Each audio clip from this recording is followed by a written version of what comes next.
இந்த பந்து கீழே விழுந்து விடாமல் இருக்க சமநிலை எவ்வளவு முக்கியமோ அதேபோல்தான் நம் வாழ்க்கையும்.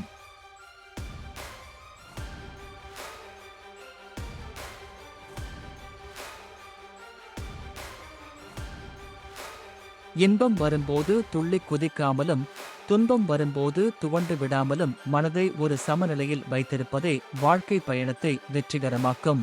ஒரு சிறு தடுமாற்றம் கூட நம்மை அதல பாதாளத்தில் தள்ளிவிடக்கூடும். திடீரென வரும் முட்கள், அந்தரத்தில் தொங்கும் பாலங்கள் ஆகியவை நம் வாழ்வில் எதிர்பாராமல் வரும் சிக்கல்களை குறிக்கின்றன. சில நேரங்களில் பாதை சீராக இருக்கும், சில நேரங்களில் மிகவும் குறுகலாகவும் ஆபத்தானதாகவும் இருக்கும்.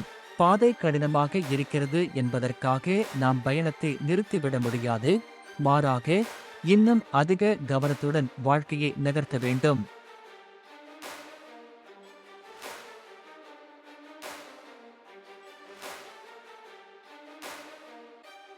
பந்து பலமுறை கீழே விழுந்து கேம் ஓவர் என்று வருகிறது.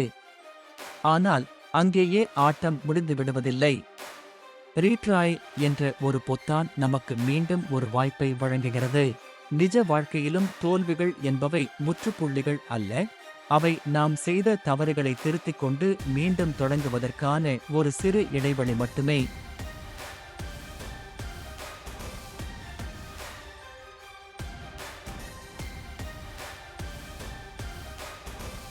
பந்து எங்கு செல்கிறது என்று தெரியாவிட்டாலும் அது முன்னோக்கி நகர்ந்து கொண்டே இருக்கிறது.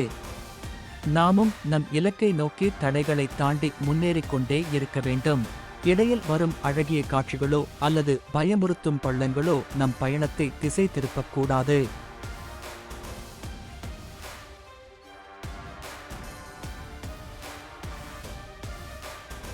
வாழ்க்கை எனும் பாதையில் நாம் உருண்டு கொண்டே இருக்கிறோம். சில நேரங்களில் வேகம் தேவைப்படும், சில நேரங்களில் பொறுமை தேவைப்படும்.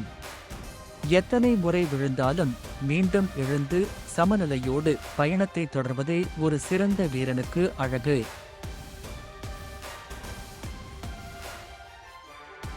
துணிந்து முன்னேறுங்கள், வெற்றி நிச்சயம்.